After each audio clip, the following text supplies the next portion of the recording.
Agora ele ligou. Tranquilo.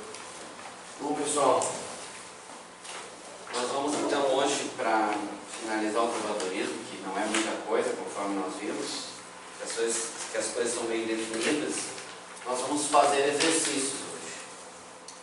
Tá? Nós vamos analisar juntos esses exercícios.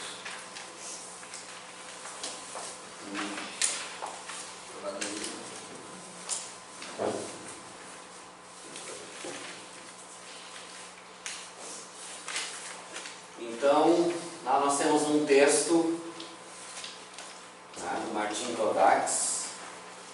Ondas do mar divino, se vistes meu amigo, e aí Deus se verá cedo.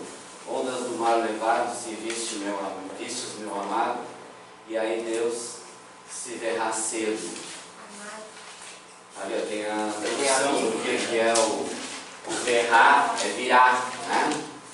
E o levado ali é agitado. Só pelo amado, eu não saber o que é. É. Depois o texto 2 do Manuel Bandeira, me sinto com a cara no chão, mas a verdade precisa ser dita, ao menos uma vez. Aos 52 anos eu ignorava a admirável forma lírica da canção paralenística. O cantar de amor foi fruto de meses de leitura dos cancioneiros. E tanto e tão seguidamente aquelas deliciosas cantigas, fiquei com a cabeça cheia de feridas, e minha Senhor, e nula rei, que eu não sei o que é, deve dizer embaixo de tudo.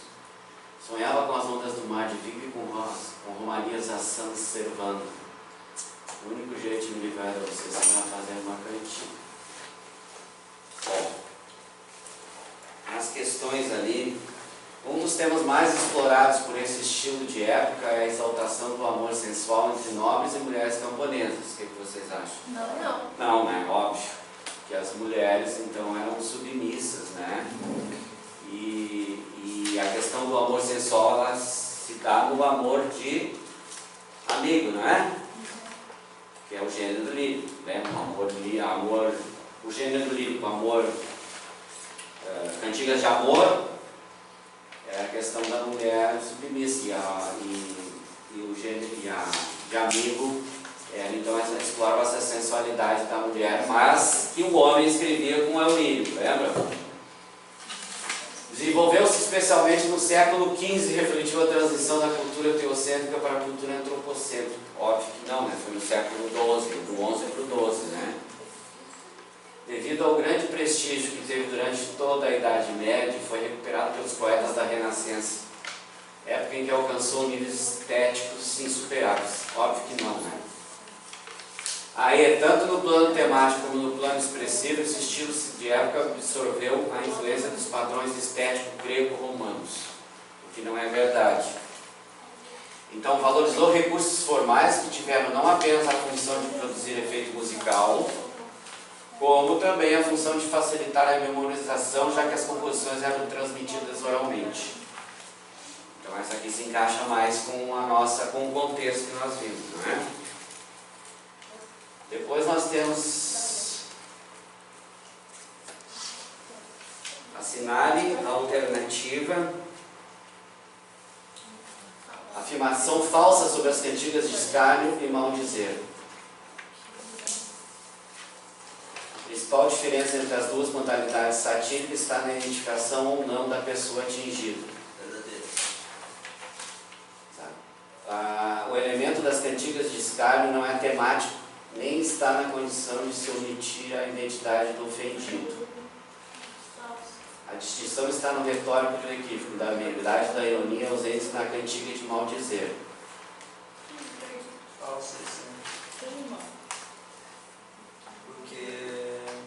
Então vamos ler as outras. Os alvos prediletos das cantigas satíricas eram os comportamentos sexuais. Imaginam, sexualidade, adultério, claro, as mulheres soldadeiras, prostitutas. Acho que é falsa. Vocês acham? Essa aí é bem complicadinha. E a própria arte? Falsa.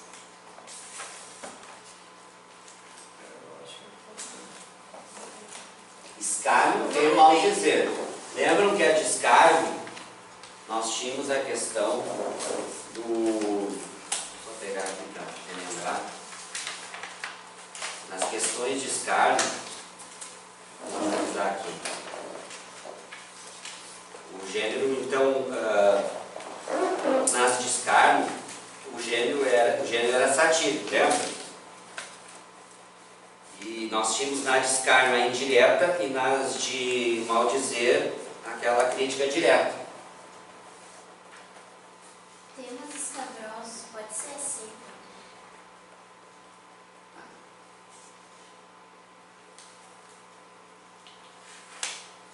Assim, tipo, pode ser verdadeiro, tipo, sei lá, temas escabrosos, tipo, na época poderia ser isso. Não entendi ele é próprio, eu acho que tu não. Eu acho que deve ser verdadeira. É.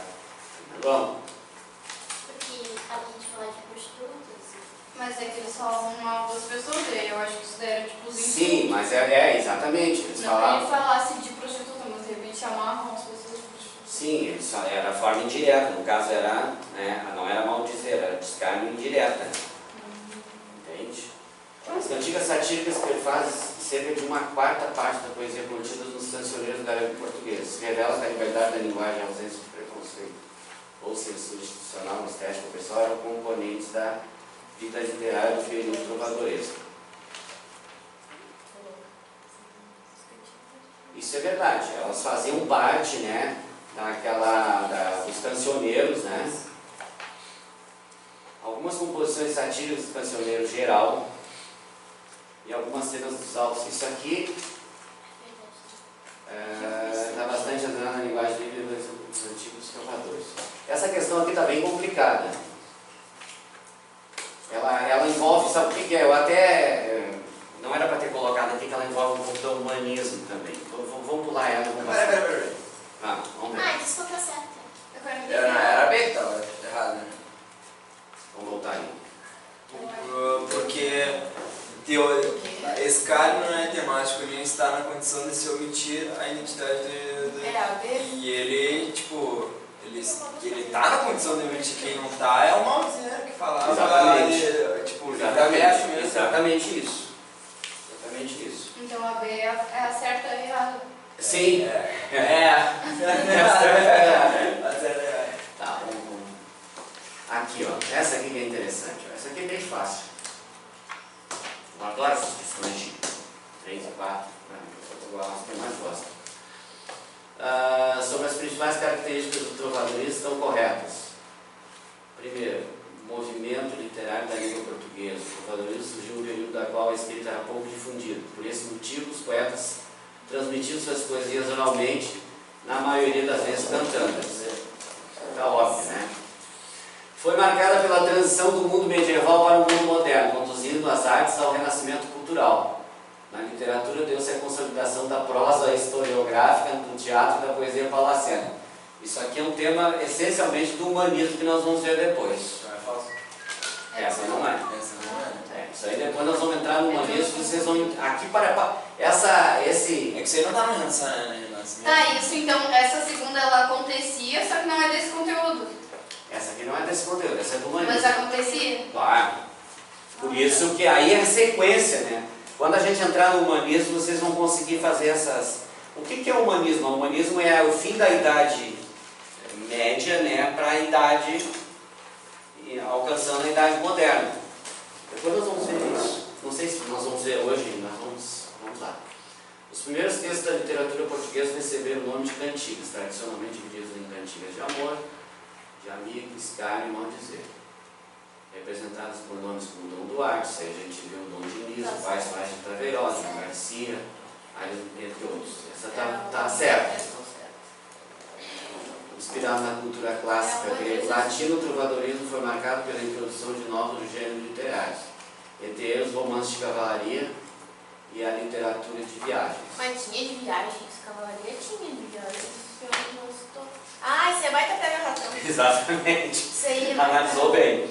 Não tinha literatura de viagem. Não, era E só sim só as de cavalaria. Então é 1 a 3 a 5. Isso, e a 5 está correto. Os poetas e trovadores pertenciam à nobreza ou ao clero e, além da letra, criavam também as músicas das composições que executavam para o seleto público das cortes. Então a correta é a 1 5. AD. Isso tá... Mas isso aí que tu falaste realmente é muito comum nesses pré-redatórios. Tu vê, eles colocaram a literatura de viagem, que em nenhum momento eu falei, em nenhum momento tem isso no trovadorismo. E sim os Cara, só Mas em de cavalaria. cavalaria. Mas tipo, tá certo. Eu ia Eu já ia dizer lá no Enem, a gente tá ali, assim, deu tudo certo, Sim. e aquela palavrinha ali. É por isso a atenção sempre, né? Vamos aqui. Ai, tem muita dificuldade de entender lendo baixo, sabe? Lendo o quê? Lendo assim só pra mim ouvir. Eu tenho que ler alto pra mim entender. É? Não quer ler então agora? Não! Alguém lendo eu também entendo, só que o problema é que ler assim pensando só não fica difícil. Ah, vamos ver essa aí então.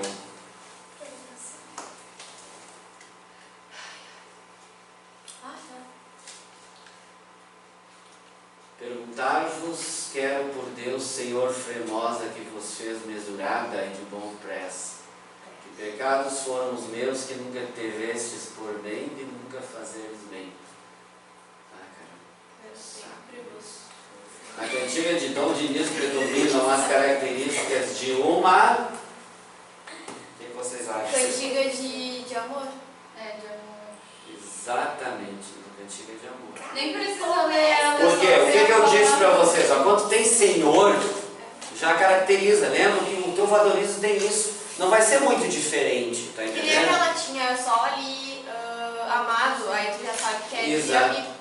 Exato. Que amar ali de amigo. Descarga é o que mesmo que a gente Não, isso aí é do cara xingando. Xinga sem falar Aí depois- quem ele tá xingando. É, tem direto. Exato, que é indireto e direto Ah, e tá, indireto. direto esse Então, cara. quando é de carrinho, vai ser sempre... Esse cargo. Quando é do cara pra mulher é de amor, quando é da mulher pro cara é de amor. Mas Isso é aí. a mulher, Isso aí, é bem assim. É o que tu falaste, mas é tipo, isso é aí. mulher, só que não é mulher, porque é um cara que tá chegando, mas cara é com mulher, mulher, como se fosse uma mulher. Vai ser senhor e quando ele olhar pro cara. Que é amigo é mulher, né? Aí Que é de amor tem senhor. É, só que assim, é uma mulher, mas na verdade é um homem que escreve como se fosse Isso, ela entendeu perfeitamente. Eu acho que eu eu devo ter explicado. Aí. Deve ter sido. Sai é tipo política. Tá, quando for a mulher pro cara, vai ter que É falar. uma dizer é uma Vai coisa ser de senhor, da mulher. Nós vamos chegar lá, vai ter questões assim. Tá. Ah, então essa aí vai lá. É isso, acabou. Tá, é. Assinar a alternativa incorreta a respeito do trovadorismo em Portugal. Durante o trovadorismo ocorreu a separação entre poesia e a música. Trovadorismo. Não, acho que não. Muitas cantigas trovadorescas foram reunidas em livros ou coletâneas que receberam o nome de cancioneiros. Aí tá certo, né? Tá aqui. Certo? Ah,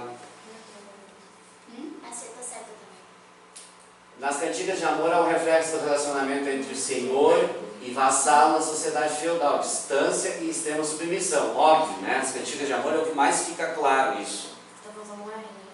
Nas cantigas de amigo, o trovador escreve o poema do ponto de vista feminino, que tu falaste aquela hora. A influência dos trovadores provinciais é nítida nas cantigas de amor galego-portuguesas, óbvio. Ah, Então a A é a alternativa incorreta. Ora, durante o trovadorismo ocorreu a separação entre a poesia e a música, óbvio que Era não, tudo a né? mesma coisa, né? Tu não dizia uma poesia sem um acompanhamento de uma música. Ah, tu disse que ele sempre declara. Né? Os menestréis, os jograis faziam isso o tempo todo. Né? Por isso que eu vou ler assim as questões individualmente, porque aí tu vai respondendo também a questionamentos como tu levantaste aquela hora. Ó. Nas cantigas de amigo, o trovador escreve o poema do ponto de vista feminino, é o eu feminino, né? Embora seja um homem que escreva, mas o ponto de vista é sempre. Isso depois nós vamos ver numa canção de Chico Buarque, mais adiante num outro exercício. Bom,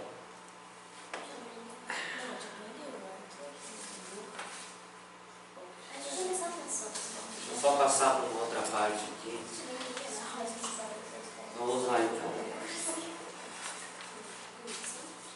Eu quero fazer um comentário sobre alguns, ver se eu tenho. É correto afirmar sobre o trovadorismo que os poemas são produzidos para ser encenados? Não. As cantigas de escárnio, vamos dizer, têm temáticas amorosas? Não, né? Nas cantigas de amigo, eu lírico é sempre feminino.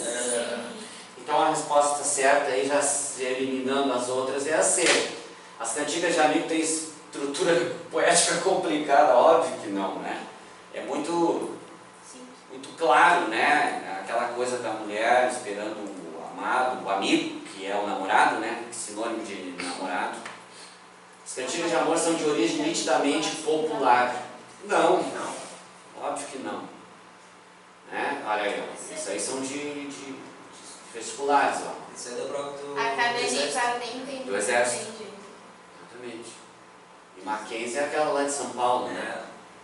Assinale a afirmativa correta com relação ao trovadorismo.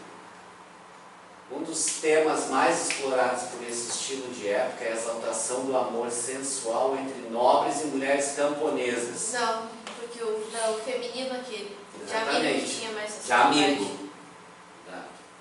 Desenvolveu especialmente no século XV e refletiu a transição da cultura teocêntrica para a cultura antropocêntrica. De novo, falou da questão do humanismo que nós vamos entrar depois. Em que em vez aqui na questão do trovadorismo, tinha o teocentrismo. Teocentrismo, centro, que Deus era o centro. E no humanismo acontece totalmente o inverso. É o antropo, que é o homem, né? E centrismo, cêntrica, que era o antropocentrismo, centrismo, que era o centro. O homem era o centro. É bem interessante essa questão. A gente já fez essa questão, né? Não. Isso aqui eu estou dizendo que é da próxima parte, da próxima escola. Não, Nós já tem tínhamos- umas alternativas só que parecida. É. A primeira positiva. Devido ao grande prestígio que teve durante a Idade Média, foi liberado pelos poetas da Renascença, é porque... Mas Não. vai ficar. É mais ou menos parecido com aquilo que a gente viu mesmo, né? Tem razão. Valorizou recursos formais que tiveram não apenas a função de produzir efeito musical, como também a função de facilitar a memorização, já que as composições eram transmitidas oralmente. Não, na verdade, tanto no plano temático como no plano... Então ficou por descarte aqui a correta é aquela... Ah, não é Qual é que nós definimos? D. É a D, isso aí, é a D. É a D. Questão 3, né? 3 está na outra. Interpretando historicamente a relação de vassalagem. Isso aí, como é que nós poderíamos anotar? Bom, era bom vocês anotar a letra, né? Isso aqui ela anota no... Bom, está filmado, tá? Interpretando historicamente a relação de vassalagem entre o homem amante, mulher amada ou mulher amante, pode-se afirmar que o trovadorismo corresponde ao renascimento. O que é aquilo, Pandora Vescórios? O que aquela palavra apareceu ali, cara? É isso. Eu copiei e não vi, cara. Tá, o trovadorismo corresponde ao renascimento. Pessoal, olha só. Aqui vai aparecer várias coisas aqui de renascimento, humanismo, classicismo. Olha só, vou colocar vocês geograficamente no espaço e no tempo. Olha só. Trovadorismo, depois do trovadorismo veio o humanismo, tá? Que vai ser, na verdade, uma transição para o classicismo, que é sinônimo de renascimento. Tá? Só para vocês entenderem. Quando vocês aparecer escrito renascimento ou classicismo, é a mesma coisa, tá? Bom? Mas é... Tá, mas isso aí vocês vão entender quando nós chegarmos naquela escola, não tem problema nenhum. O trovadorismo corresponde ao feudalismo. É essa aí, né? Trovadorismo, simples, ó. Corresponde ao feudalismo. Lembra o contexto histórico que eu trouxe? Por que eu coloquei a questão do feudalismo no contexto histórico? Exatamente para aquela coisa da vassalagem, da submissão. Tudo teve consequência, né, pela época do seu... O que a D tá errada ali? O trovadorismo e o medievalismo só poderiam ser provinciais. De Provença da... Que vem do da- Provença, né? Na verdade, o medievalismo vem na parte da questão do humanismo que nós vamos ver depois, então aqui misturou. Por isso que algumas questões aqui vão nos reportar essa outra escola literária. É os pega-ratões que aquela hora... Acho que foi tu que falaste, né? Tanto o trovadorismo como o humanismo são expressões da decadência medieval. Não é verdade. O trovadorismo até pode ser, mas o humanismo não. O humanismo foi a transição entre o fim da Idade Média para a Idade Moderna. Isso aí, essas coisas nós vamos entendendo na sequência. Eu fiz assim com a mesa, foi eu que fiz. Deve ter sido. O trovadorismo, então, é a serra correta. Tá? Vamos para Fulvestre 4. O trovadorismo, quanto ao tempo em que se instala, tem concepções clássicas do fazer poético. É rígido quanto ao uso da linguagem, que geralmente é erudita. Não é? Erudita é uma palavra mais, é um tipo de escrita mais formal que a formalidade. Exatamente, muito simples, muito elementar. Né? Umas coisas diretas assim, não usa muitas figuras de linguagem e tudo, né? Estabeleceu um longo período que durou 10 séculos, não é verdade. Tinha aquele texto com umas palavras bem complicadas. Tipo, tinha como concepção poética a epopeia, a louvação dos heróis. Não. Reflete as relações de vassalagem nas cantigas de amor. Quer dizer, aí já vai direto naquele entendimento simples que a gente fez aquela analogia. Acerta aí. É a época, certo? Eu não tô entendendo. É por isso que é bom. Não, olha só. Eu peguei a música que é legal. Não, é por isso que é bom analisar as questões, porque aí tu vai lembrando coisas que a gente viu anteriormente. É por isso que eu digo, pessoal, literatura, tu tem que trazer essa questão do contexto histórico, senão tu nunca vai entender. Quando nós entrarmos em humanismo, se eu não falar para vocês do contexto histórico, também vocês não vão compreender. Tem uma questão do contexto histórico ali, que é o fim da idade, da segunda eu falei aquela hora da Idade Média, o fim da Idade Média para a Idade Moderna. Por isso a questão do antropocentrismo, que aí eles deixaram essa ideia do teocentrismo, que Deus era o centro de todas as coisas, e sim o homem. Eu estou dando pinceladas, porque depois, quando nós entrarmos no humanismo, vocês vão entender claramente. Vamos passar então para cima.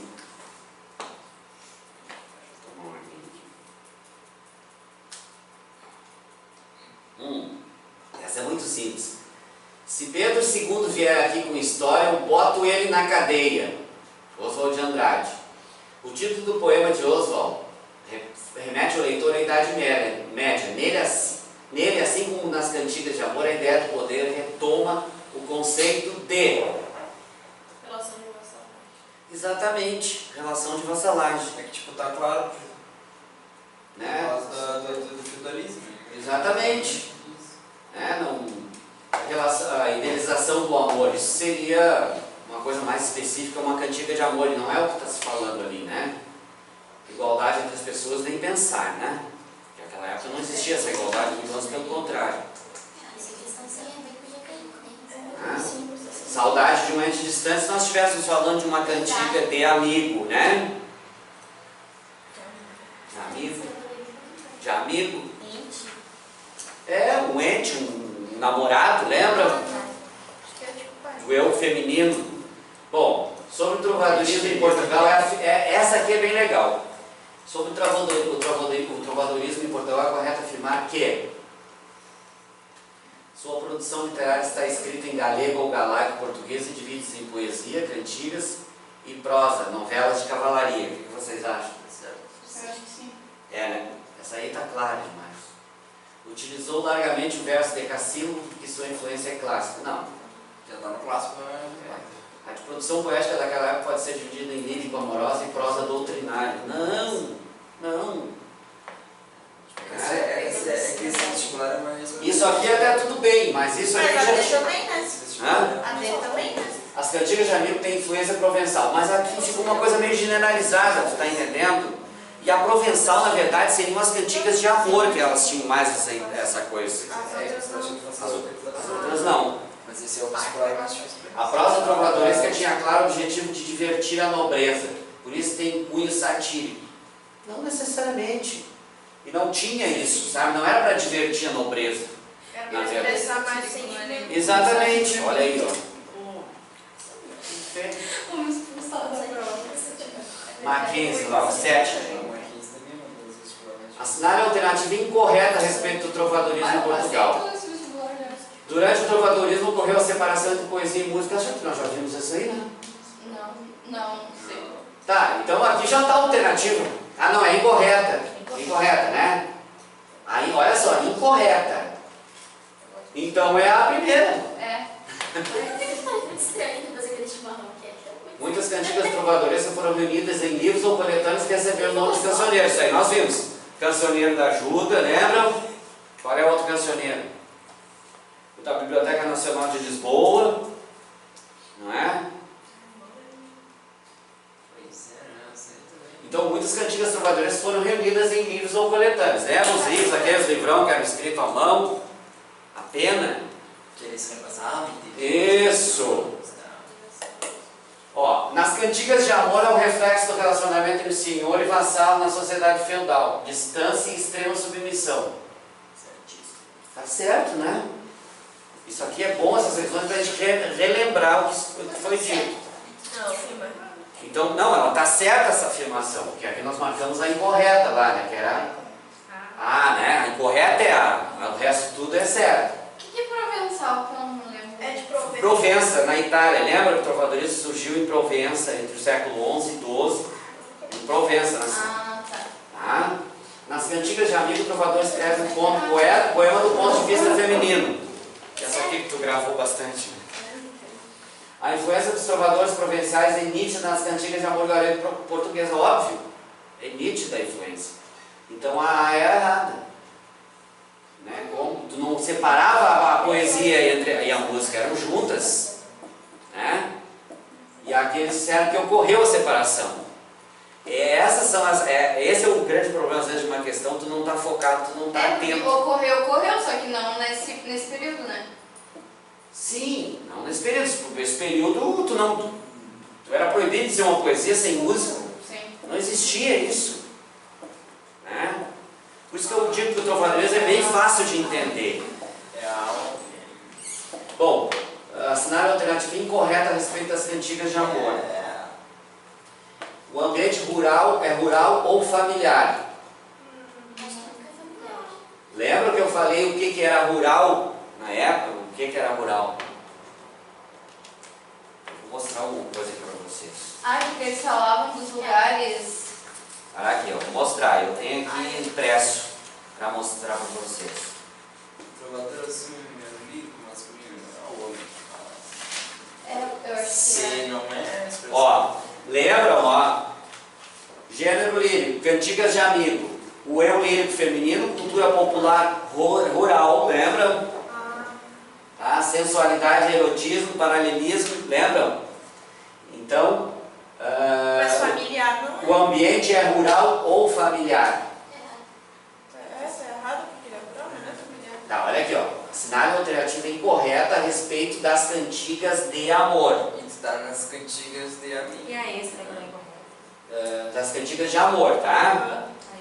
Então a incorreta, essa aqui é bem interessante de pensar. Eu tava pensando naquela. O trovador assume o eu lírico masculino, é o homem quem fala. Sim, né? Tá certo? Tem origem provençal? Tem origem provençal. Expressa uma coita amorosa do trovador por amar uma dama inacessível, lembra? A coita, a mesura, que nós citamos. A mulher é um ser superior, normalmente pertencente Então é a uma categoria social mais elevada que a do trovador. É. É a? Com certeza. que é O ambiente é rural ou familiar. Na verdade, o ambiente, quando é rural, é das de amigo. Está bem claro aqui. Tá, cantigas de amor, entra aquela de senhora, de senhor e a de amigo. De vassalar. Ah, então aquela questão, a área do Não, ambiente aí- geral, tá correta, depois de familiar. Gênero, não, espera um pouquinho. Gênero lírico são as cantigas de amor e de amigo. As de escárnio, me deu um branco, as de Escárnio dizer. As de escárnio é as de. A satírica. Aí eu troco sempre. A satírica, o gênero satírico é o escárnio e o maldizer. O escárnio é a forma indireta e o maldizer é direta. Lembra que citava nomes? Sim. Tá? Então olha aqui, ó, tem que ter bem claro. Isso aí. Vou passar para a 9 então. Assinar a alternativa incorreta em relação à literatura portuguesa. Vamos ler. Alguém lê para mim. O ambiente das cantigas de amor é sempre o palácio, com o trovador declarando o seu amor por uma dama, tratada de senhor, isto é, senhora. Daí o relacionamento respeitoso, cortês, dentro dos mais puros padrões medievais que caracterizam a vassalagem, a servidão moral. Perfeito, né? Certíssimo. O teatro vicentino é basicamente caracterizado pela sátira, criticando o comportamento de todas as camadas sociais, a nobreza, o clero e o povo. Gil Vicente não tem preocupação de fixar tipos psicológicos, e sim de fixar tipos sociais. Bom, aqui deixa eu interromper um pouquinho. Isso aqui é tema do humanismo. Que aí nós vamos entrar no Gil Vicente, que é o teatro, que eles chamam de teatro vicentino. Isso aí deve ser errado. Essa é do humanismo, que é de outra escola. É por isso que eu te digo, quando tu vai fazer uma questão dessas, né, tu já tem que ter em mente a qual escola fazia parte aquela situação. Como eu sei que a do humanismo, eu não marcaria isso aqui, vocês posteriormente vão saber, porque nós vamos entrar no humanismo. Então falou Gil Vicente, pronto, o próprio nome já te diz que é o cara do teatro. Ele fez a trilogia das 3 barcas, o alto da barca do inferno, o alto da barca do... Como é aquela coisa antes depois do inferno? Esqueci agora. Purgatório. O alto da barca da glória. É isso aí do Purgatório. Antes. Mas essa trilogia das barcas é do teatro vicentino. Tá? Então essa aqui estaria descartada. Vamos lá, O marco inicial. Opa, desculpa. Tá, mas a gente já sabe que é a B, que é Sim, a... é bom ter aquilo aí na cabeça também. É bom a gente falar, porque aí a gente vai reportando a coisas que eu já disse e a coisas que eu direi. O marco inicial do romantismo em Portugal é a publicação do tema Camões. Todavia, a nova estética literária só viria a se formar uma década depois com a questão Coimbra, quando se aceitou o papel revolucionário da nova poesia e a independência dos novos poetas em relação aos velhos mestres. Isso aí já é uma questão do romantismo que nós vamos ainda bem depois. O romantismo é bem mais adiante. Tem toda a questão do quinhentismo depois. O romantismo é a parte em que o Brasil realmente... Existem autores brasileiros, Gonçalves Dias e tal, né? Tu pensa bem aqui, onde é que nós estamos? Nós estamos no trovadorismo. O Brasil não tinha sido nem descoberto, né? Por 1500. Pensa bem. Então assim, dá para se dizer que com a descoberta do Brasil, agora vamos falar de história, né? Com a descoberta do Brasil se determinou que a Carta de Pero Vaz de Caminha, aquela, seria o primeiro registro literário, digamos assim, em solo brasileiro, né? Embora tivesse só índio, né? Mas e aí? Nós éramos uma colônia de Portugal, era como se Portugal e Brasil fossem uma coisa só. Então dá para determinar como se fosse realmente o primeiro registro da literatura mesmo, né? Pois nós vamos ver então a partir de 1500. Essa de Queiroz também, isso aqui não vamos, né? Isso obviamente você montar um vasto painel, isso aqui também é coisa que nós vamos ver mais adiante, nem é bom a gente falar. Bom, aqui está o meu cara, né? Esse cara aqui, se tem uma coisa que Portugal nos deu de bom, tá? Foi Fernando Pessoa. Se não foi algum. Quer que eu leia? Hã? Eu leio? Dá pra ler. A mais rica, densa e intrigante faceta da obra de Fernando Pessoa diz respeito ao fenômeno da heteronomia que deu aos poetas Alberto Caeiro, Ricardo Reis e Álvaro de Campos biografias, características, traços de personalidade e formação cultural diferente. Isso são os pseudônimos, os heterônimos dele, né? Ele escrevia sobre heterônimos, que ele assim, ó, Fernando Pessoa era tão louco, velho, que ele pegava e ele deu data de nascimento para o Roberto Caeiro, que era um heterônimo dele. Heterônimo é um poeta que ele criou diferente. Ele escrevia cartas para o Roberto Caeiro, o Roberto, que era ele Caeiro, escrevia para o Ricardo Reis. Sabe aquele amigo imaginário que as crianças têm? Exatamente, é mais ou menos isso que ele fazia. Então todas essas coisas aí são ele mesmo, são Ele mesmo. Então, por exemplo, se Mas é isso uma não coisa sabe autoral como do Ricardo Reis, é Fernando Pessoa. É Fernando Pessoa, claro. É Fernando Pessoa. O cara já fez isso ferrado. Assim, ó, eu sou um estudioso da obra do Fernando Pessoa, né? Tanto é que eu tenho 12 poemas dele que eu musiquei, assim, que eu viajo, eu entro dentro da... O cara é totalmente doido, assim, ó, coisa que, assim, ó, não existe nenhum escritor, ele escreveu pro século 22, nem foi pro século 21. De tão moderna que era a poesia dele, uma coisa assim, fantástica. Então, assim, ó, nós vamos estudar o Fernando Pessoa, obviamente, claro. Vamos lá. 10. Quem é que quer ler agora? Uma menina ler. Lei Natália. Sobre a poesia trovadoresca em Portugal, é incorreto afirmar que refletiu o pensamento da época marcada pelo teocentrismo, o feudalismo e valores altamente moralistas. Isso é verdade, né? A gente já bateu nessa tecla várias vezes, né? Representou um claro apelo popular à arte, que passou a ser representada por setores mais baixos da sociedade. Foi, né? Não. Não, porque quem escrevia Quem os- escrevia era os grandão. Tá, mas quem lia eram os outros. A incorreta é essa, é a B. Representou um claro apelo popular à arte. Não existia esse apelo popular à arte. Passou a ser representado por setores, não, por setores mais baixos da sociedade. Eles lembram que eu falei para vocês que tinha os menestréis ou jograis que diziam, que cantavam os poemas feitos por quem? Por membros do clero, né, da nobreza, né? Eles eram os compositores. Eu entendi ele por representado, que falava de quem lia elas, cantava elas, no caso. Não, mas não é o caso, não. Entendi. Pode até dar esse entendimento. Pode ser dividido em lírica e satírica. Exatamente, pode ser dividido em lírica e satírica. Em boa parte de sua realização teve influência provençal, sim. E as cantigas de amigo, apesar de escritas por trovadores, expressam o eu lírico feminino. Tu vê como vai se repetindo? Por isso que eu escolhi essas questões, que vai se repetindo. Essa daí tá Aquela mais fácil, questão né? do poesia que eles faziam sobre traição, qual que é a satírica? Não, aquele é a satírica. Que aí tinha as de escárnio, que era indireta, e as de maldizer, que era direta. Entende? É isso, e essa a questão. Por isso que essa questão de gênero, o pessoal tem que ficar bem claro. Ó. Gênero lírico, as de amor e de amigo. Gênero satírico, as de escárnio e maldizer. Aí depois... Satírica é o xingamento.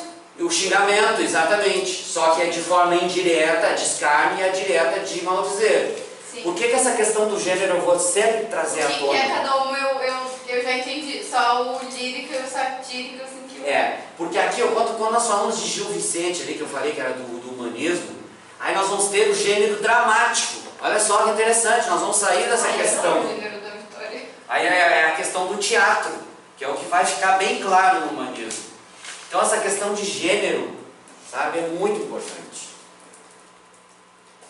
Então, a questão certa aqui, né? Errada, Certo e errado. né? É a B. É a B.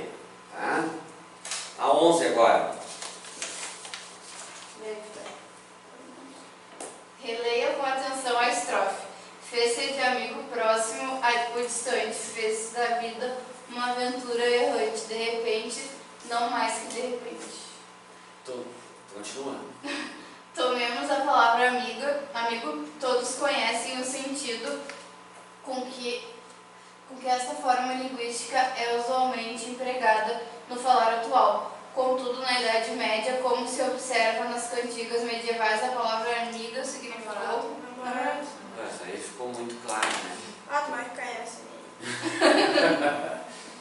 Mas vejam bem, ó. Vocês assim, ó, comecem a pensar assim, ó. Se caso vocês não tivessem visto o assunto sobre trovadorismo, se coloque nessa situação assim. Ou a gente não vai fazer a prova logo depois de estudar o assunto. Pensa bem, por que não poderia ser a primeira coisa que viria à cabeça de vocês, de amigo, seria de colega, não é? Companheiro também.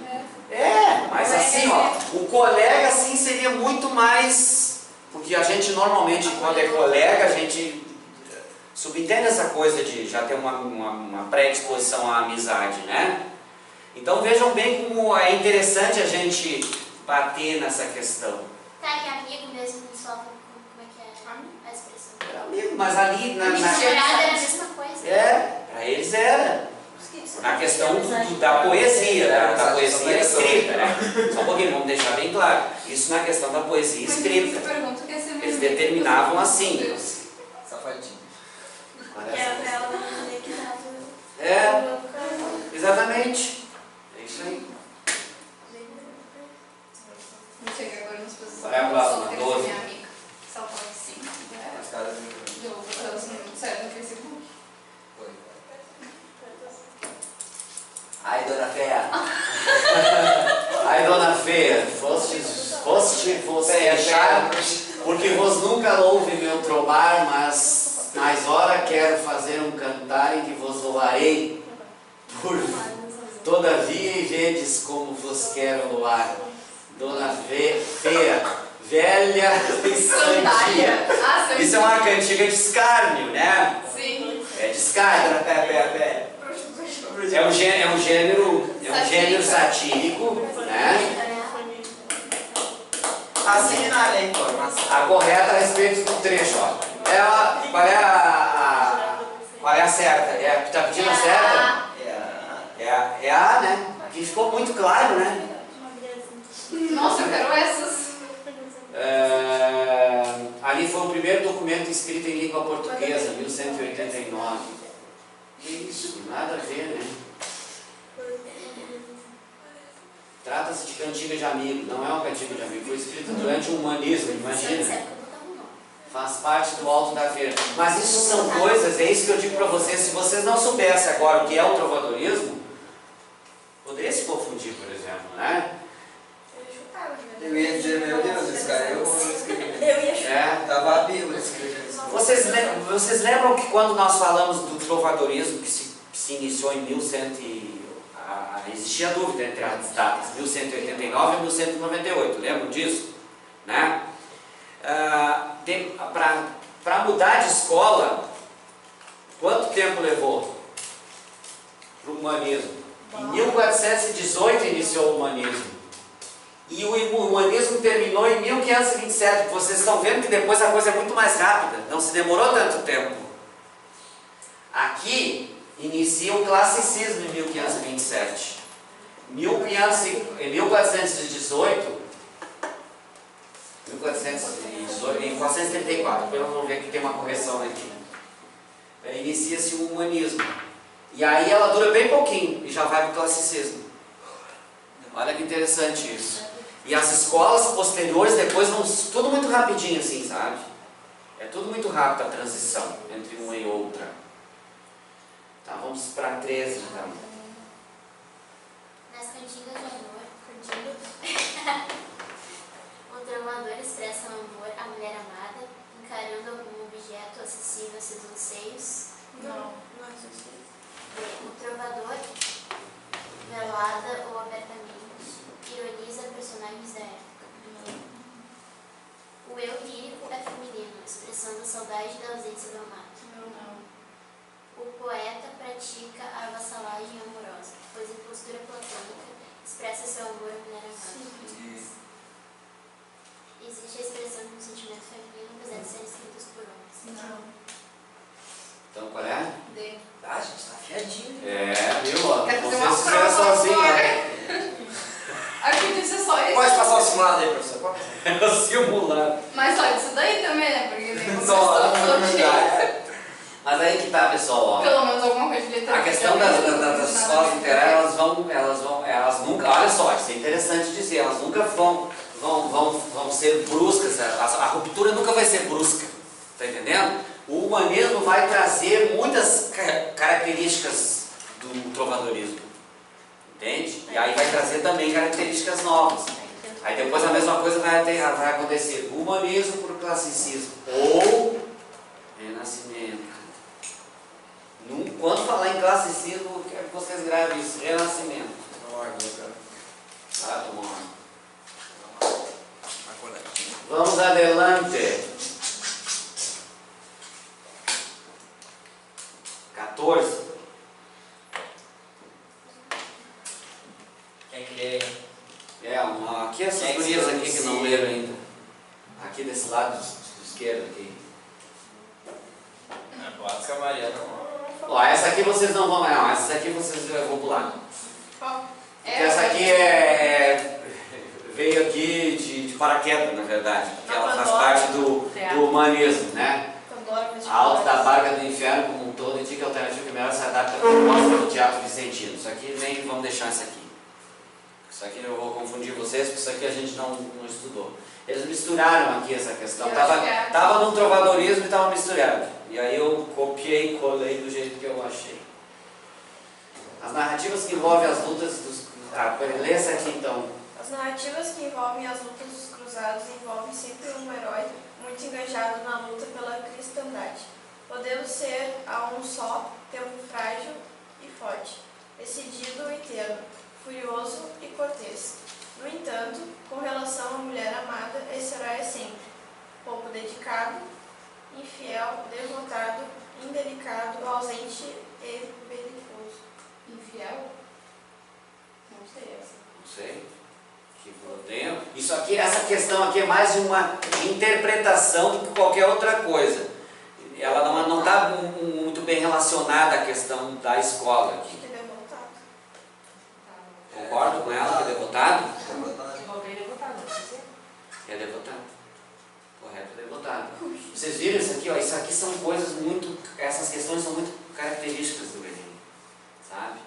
Que às vezes assim eu saí totalmente fora do contexto e é uma questão solta de interpretação aqui, se vocês forem analisar. Né?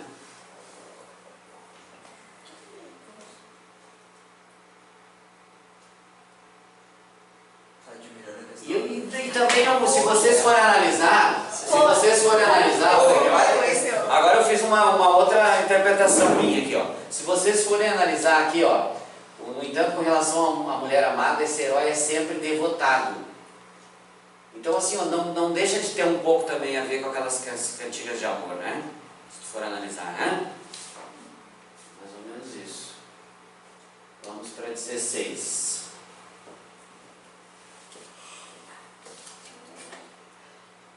Assinale a alternativa correta com relação ao trovadorismo. Um dos temas mais explorados por esse estilo de época é a exaltação do amor sensual entre nobres e mulheres camponesas. Não, isso já tive várias questões. Respondeu isso milhões de vezes. Pois é, mas é bom. Desenvolveu-se especialmente no século XV. Eu acho que até nós já vimos mesmo. Eu acho que já vimos, sim. Eu acho que essa aí, devidamente. Não vou nem ler ela dele. Não, já tem, Essa eu já vimos, Sei cara. lá essa questão do Enem, gente. letra D. A letra que todo mundo sempre diz pra chutar. É a D. Isso aí é muito relativo. É nada a ver, né? Isso é muito relativo. Qual é a 17? Me falaram isso e minhas respostas começaram a dar tudo B. Oh, meu Deus, Eu vi o tutorial de como chutar Enem, né? Aí eles dizem que tu tem que... Falei meio alto. Desconsidere 17. Tem que... A farsa de Inês Pereira de Gil Vicente. Isso aí nós vamos ver no humanismo, tá? Aí tem que completar. Na hora de botar ali, eu não descartei as que fazem parte do humanismo. Foi erro meu. Ah, então descarte isso aqui. 18. Qual? 18. Assinale a alternativa incorreta com respeito ao trovadorismo em Portugal. Ah, mas aí também nós já fizemos, cara. Essa nós já fizemos também. Vamos pular pro humanismo agora, então. Calma. Não, quer dizer Como assim? Não, tem mais uma coisa do trovadorismo. Tem mais. Tu nem tá ligado nos Paranauê. Ah, que desaforo, tio. Eu achei que Não, para aí. Para, não tem. Não, tava muito bom o trovadorismo, porque a gente não aprendeu. não, calma. Estava fácil o troço, você estava... Tá, então essa a gente já fez. Tá, outra. O Para aí, paralelismo. só um pouquinho.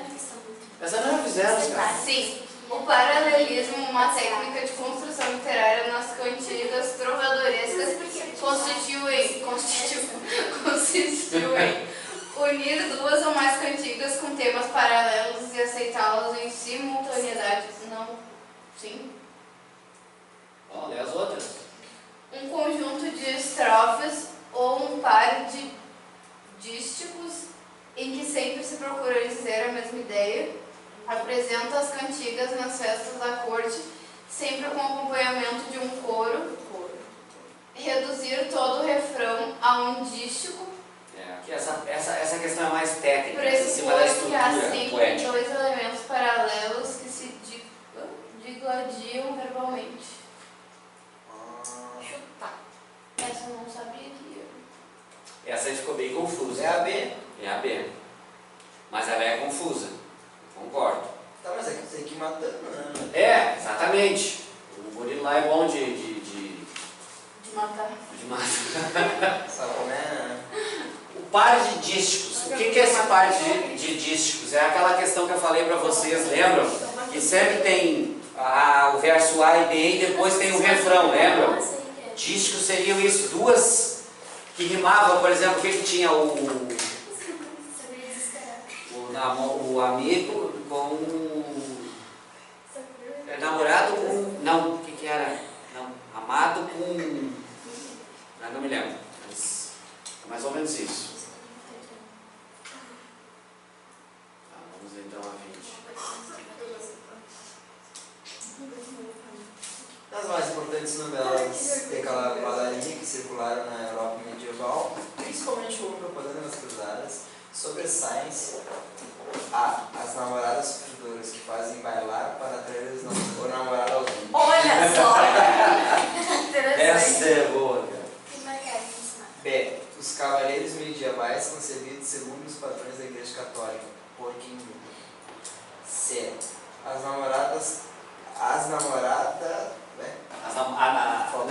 Voltando essa, as namoradas castas. Fiéis, dedicadas, dispostas a qualquer sacrifício para ir ao encontro da amada. D. Os namoros castos, fiéis, dedicados que, entretanto, são traídos pelas namoradas sedutoras. Verdade. E. Os cavaleiros sarracenos, eslavos e infiéis, inimigos da fé cristã. Eu acho que é a B. Vocês concordam com ela? Que é a B?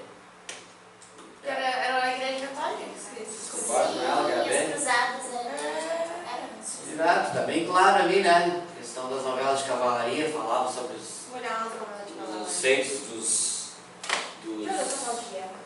cavaleiros, não dos cavaleiros. Deixa eu só minimizar aqui que eu quero ver uma coisinha para mostrar para vocês aqui. Nós falamos em cantigas satíricas, né? Eu vou mostrar para vocês um vídeo sobre cantigas sobre essas cantigas. Só um pouquinho. Não é nada para gravar isso aqui. Não, vou mostrar isso aqui para vocês. Só que eu aprendi o troço. Vocês vão guardar isso aqui. Com certeza, se tu aprendeu, não vai aprender. Cantigas de... vamos ver aqui uma cantiga de amigo. Foi o que não foi lá? É isso que eu não entendo. Tem que minimizar. Peraí. Ai, credo, Tem que fazer o quê? Minimizar e depois abrir. Eu minimizei aquela outra parte. Ou tem que cortar aquela outra parte? Eu vou desligar o troço aí. Para. Não vou desligar. Não, ele se desligou sozinho. Tá, vou fechar lá. Pronto, fechei. Isso aí. Agora eu vou botar a cantiga de amigo. Olha só que legal. Cara, eu achei o máximo isso aí.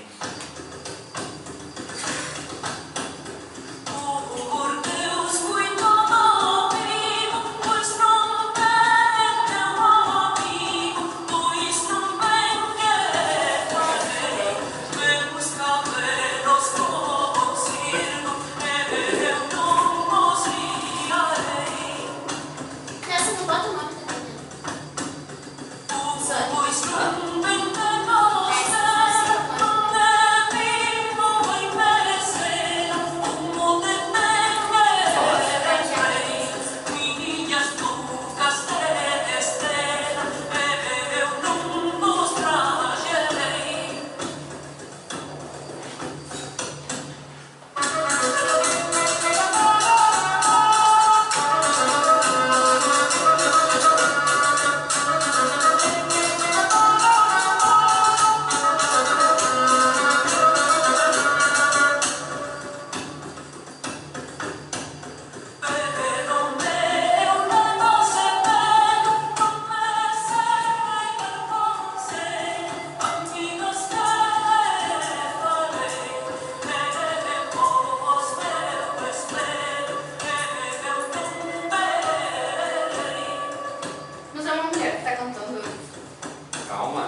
explicar isso aí para vocês.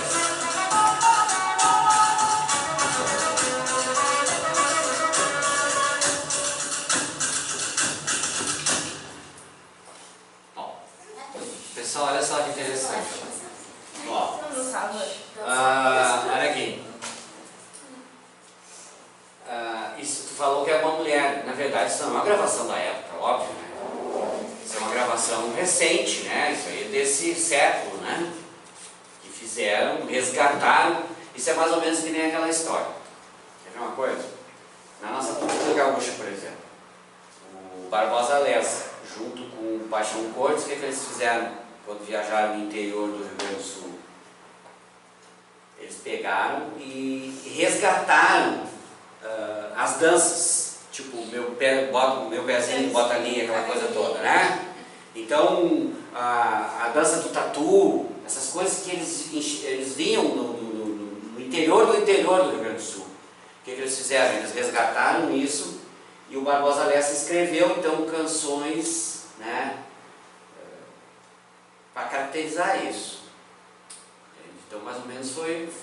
Essas gravações são resgates que tinham, que eu não sei assim, ó, até que ponto essas gravações, como é que elas eram feitas, como é que se gravava isso? Essa coisa se passava, acho que oralmente, porque não tinha como gravar naquela época. Aquele na imagem são as mulheres que estão nos instrumentos. Sim. Eu acho que até para fazer uma ironia na questão toda, né? Agora eu quero mostrar uma outra coisa para vocês. Nós vimos então a cantiga de amigo. A cantiga de Guarvaia, que foi o Cantigas da Ribeirinha, foi a cantiga de amor, né? Que é aquela que deu início ao trovadorismo, que eu mostrei para vocês na última aula. Então olha aqui, vamos só botar um pedacinho dela para vocês. Olha, o Rude Vilela, um cara que fez e resgatou isso, né?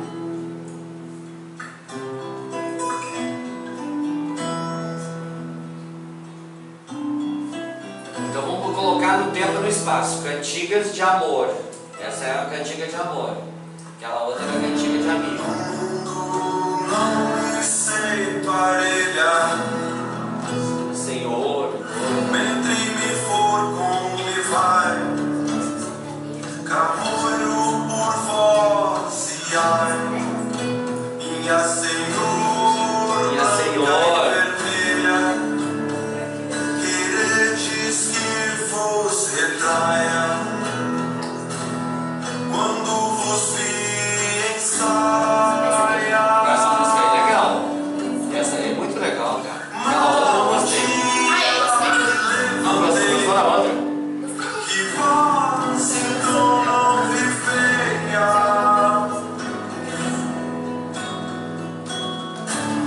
e minha Senhor, desde aquele dia,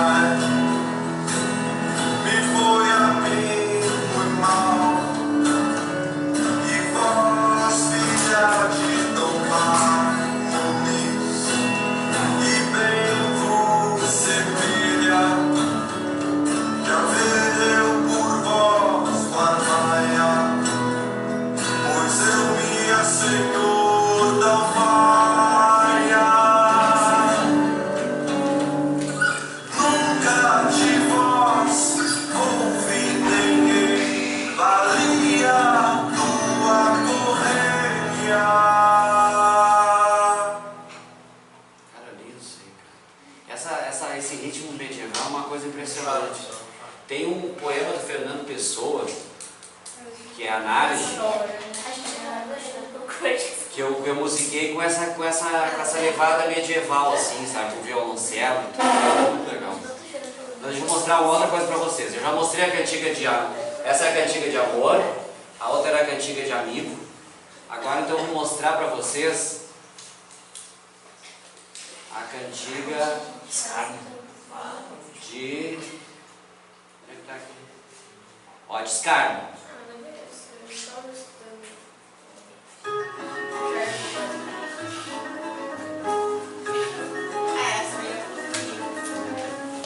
Essa é indireta. poesia. Muito legal.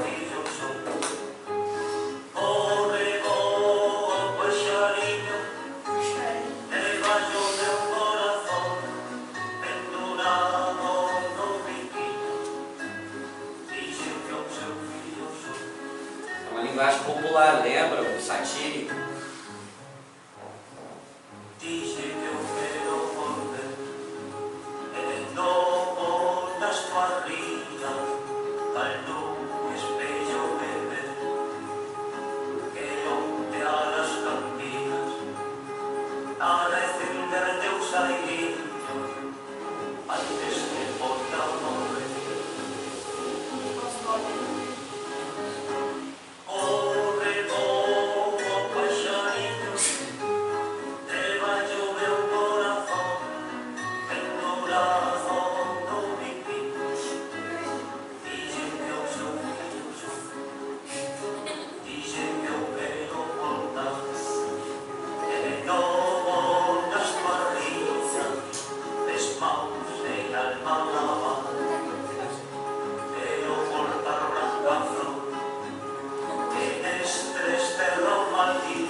É bem longa, não está lá no teu. Ele não quer deixar.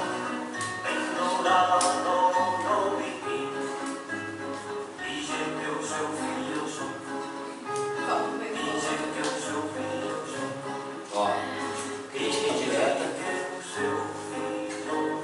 Tá, mas o que ele criticou aí?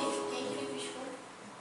Não, aqui na verdade a questão de escárnio também falava sobre situações da época, né? Situações da natureza também.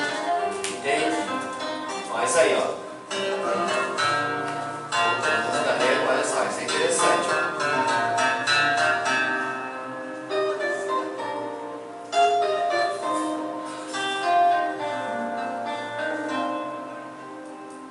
Virgenzinha de Lucia, ficou metida de mel.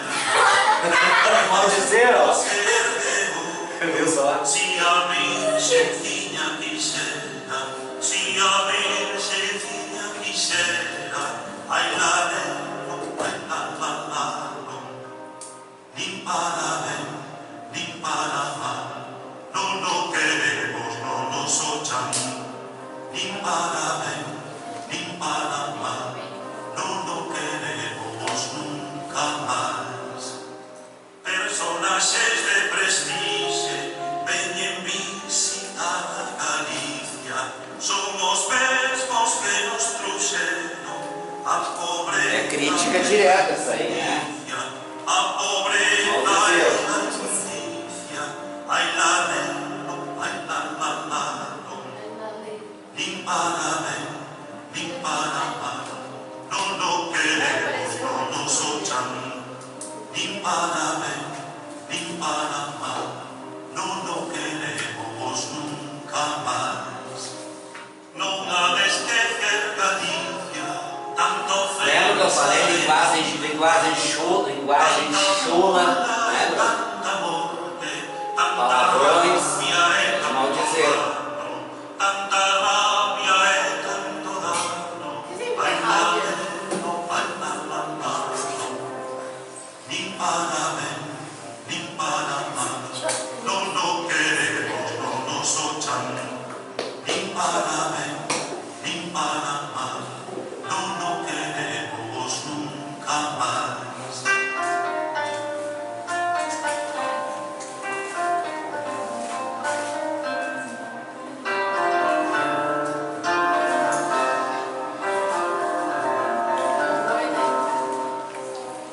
Preparanse grandes medios para combatir a negrura, voluntarios e mariñeiros, corazón, ingenio e bravura, corazón, ingenio e bravura.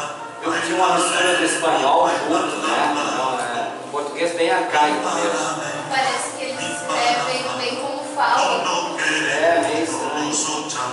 Tu que não estava ali na outra aula, o No lo queremos nunca más.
realmente são cantigas bem de não dizer mesmo. A outra é qual? Escarne. Carne.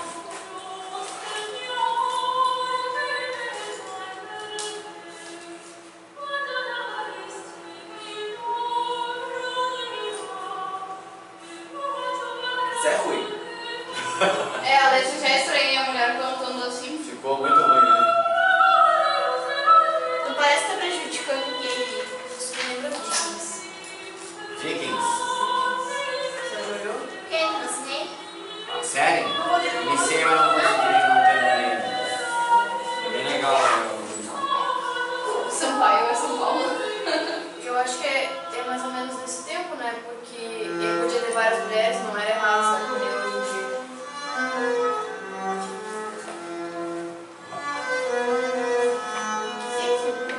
Um dragão, eu acho. Tentando perguntar pra vocês.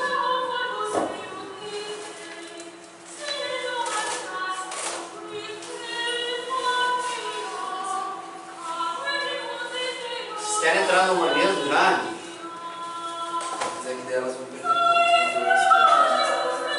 Pois é, mas eu tinha que... Queria vídeo, mas a gente tem 45 minutos de hora. eu acho que eu vou falar sobre o humanismo. Ai, que música chata. É chata, né? Vamos tirar os trem. A outra lá é legal. Então, Ai, de novo. Ai, que eu mais gostei. Mas gostei até Mas essa de Barmal, mas é meio estranho. a de Guarvá é muito legal, né, cara? Mas só aquilo tem Eu vou baixar pra Não, é só as canções que eu creio, sabe? Não, mas aquilo é só aquela da pessoa que tá mais na internet. Foi só aquele pedacinho. A de Guarvá é só aquele pedacinho. De Guarvá é só aquilo. ter feito mais questão de errado. Puta questão Foi delírio, cara. Eu vi uma imagem muito Eu errada. posso Que era mais o pai e a de mãe. só porque eu sou diferente. Presta o salário, não vou repetir. R$5.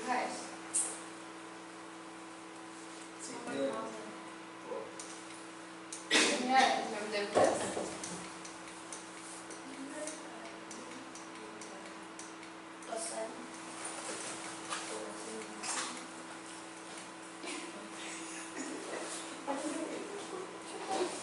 Em casa que eu tô são muito de chocolate.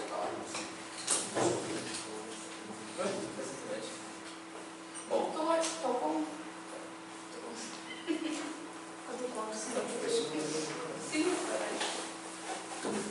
então vamos então ao humanismo. Tá, agora saiu de Portugal pra Itália. Não, nós Começou, tudo acho nós que vou centrar em sim. Portugal, só um pouquinho. Isso é o início, né? Mas nós vamos depois nos reportar na questão do humanismo em Portugal especificamente. Eu vou falar para vocês sobre isso. Tá? Então vamos entender, nós vamos entender como é que surgiu então essa segunda escola literária, tá? Nós vamos então falar da questão do contexto histórico. Tá? Bom, eu quero assim, ó, antes de nós continuarmos, tá? Eu quero falar para vocês aquilo que eu já tinha dito, de que uma obra marca sempre o início de uma escola literária. Deixa eu só mostrar para vocês aqui. Deixa eu só voltar aqui. Ele não volta? De volta, mas como assim. Tá, aqui ó. 1434, nomeação de Fernão Lopes como cronista-mor do reino. Tá? Início do humanismo em Portugal. Vejam bem. Tá? Na verdade, o humanismo começou, agora eu vou voltar lá, ele começou em 1418, tá? Na Itália, né, entre o século 13 e 14, tá? Certo? Então, assim, ó, antes de eu falar da questão do contexto histórico, vou novamente retomar a questão histórica aqui, eu quero falar para vocês assim, ó. Em 1434, Fernão Lopes, gravem bem esse nome, tá? Ele foi nomeado, olha só, ele foi nomeado, como é que eu falei aquela hora? Não esqueça aquela palavra sempre, cara. Por que esse troço não volta? Ah, tá. cronista mor do reino, tá? O que é? Assim, ó, ele foi da Torre do Tombo. Olha só, a Torre do Tombo. Ele foi nomeado pelo Dom Fernando como cronista mor da Torre do Tombo, tá? É a partir daí, então, que nós temos o início do humanismo em Portugal, tá bom? O gênero de Fernando Lopes era crônicas historiográficas. Essas crônicas tratavam o quê? Do ambiente da corte, dos feitos dos reis, tá? Então é interessante destacar que a influência desta transição, não é isso que eu ia falar. Eu ia falar, antes de continuar, eu quero falar só para vocês o que era a Torre do Tombo. Depois eu chego lá. A Torre do Tombo é assim, ó, eu até anotei aqui, é uma das instituições mais antigas de Portugal. Ela foi criada em 1378, a Torre do Tombo. O que era a Torre do Tombo? Tipo assim, ó, ela ficava localizada, essa Torre do Tombo, numa das torres do Castelo de Coimbra. Tá? Tinha um castelo com várias torres, e uma dessas torres eles denominaram Torre do Tombo. O que era essa Torre do Tombo? Era o arquivo do rei. Tipo assim, onde eram guardadas as escrituras, as certidões de terras, os documentos, tá? É tipo assim o tabelionato de Camaquã. E ali, então, ele nomeou Fernão Lopes como cronista mor, né, daquele reino, mas ao mesmo tempo também para ele escrever sobre os feitos dos reis, entende? Tipo assim, ó, depois nós vamos ver mais adiante, sobre a questão assim dos casamentos de príncipes e princesas, sobre a vida depois ele escreveu sobre o Dom Pedro I, Dom João, Dom Fernando, entende? Então esse cara, ele além de cuidar desta Torre do Tombo, dessa documentação, ele também era um cronista que escrevia sobre isso. Ele também era um cara muito ousado, ele escrevia não só sobre as questões do reino, mas ele também escrevia usava como personagens as pessoas do povo. Não, nós não chegamos aqui. Isso aqui é o contexto histórico, nós já vamos chegar lá. Eu abri um parênteses para falar para vocês que o humanismo em Portugal, mesmo que eu adiantasse um pouco. Isso não é dentro do trovadorismo. Não, aí já nós estamos no humanismo. Tá? E aí o restante do trovadorismo? Não, aí que tá, só um pouquinho. Precisa desse. Eu abri um parênteses aqui para falar do que deu início do humanismo em Portugal. Lembra para vocês, por que eu estou salientando isso? Porque na aula passada eu disse para vocês que uma escola literária sempre tem uma obra ou um personagem que se destaca para iniciar aquele movimento naquele momento. Então, na verdade, aqui não foi nem uma obra que iniciou. Nesse caso, foi a nomeação propriamente dita dele para cuidar da Torre do Tombo, né, desse arquivo do rei, que caracterizou o início do humanismo. Agora eu vou voltar à questão do contexto histórico. Tá bom? Como é que é o nome dele, professor? Fernão Lopes. Fernão Lopes. Tá? Então, assim, ó, quando uma escola literária tem... Aí tem um detalhe que eu tinha falado para vocês. Quando uma escola literária tem o seu fim e surge outra, não existe uma ruptura assim, ó, das características daquela escola anterior. O humanismo carregou características do trovadorismo também. As cantigas continuaram, entende? Só que aí vai haver um outro fato que vai mudar, digamos assim, vai haver essa transição. Tá? Eu vou chegar lá. Então, assim, ó, quando nós falamos aqui sobre... Agora eu vou voltar à questão histórica, tá? Que surgiu, então, entre o século XIII e XIV, tá? Na Itália. Isso foi por volta de 1418. E o que caracterizou esse humanismo, então, na Itália? É o seguinte, ó, quando nós falamos aqui sobre o retorno ao cristianismo original e valorização cultural da antiguidade clássica, tá? Lembra que no trovadorismo nós falamos sobre teocentrismo, né? Então aqui, ó, vai haver... cadê a minha outra parte? Não botei aqui. Nada.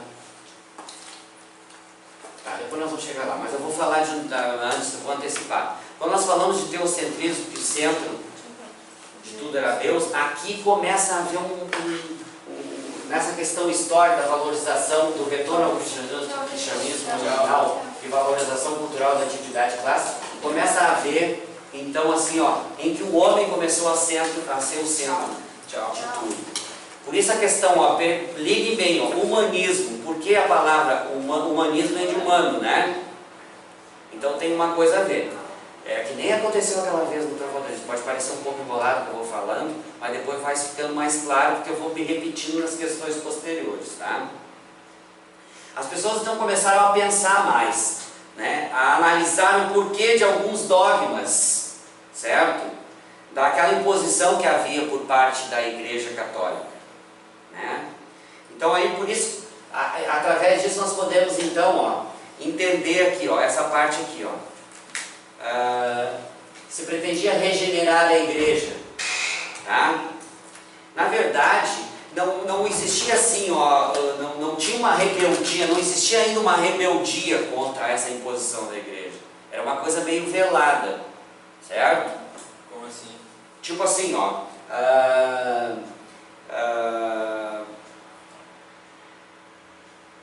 Havia um movimento assim de se entender o porquê das coisas, assim, ó, eles começaram a contestar os dogmas, aquelas imposições da igreja, certo?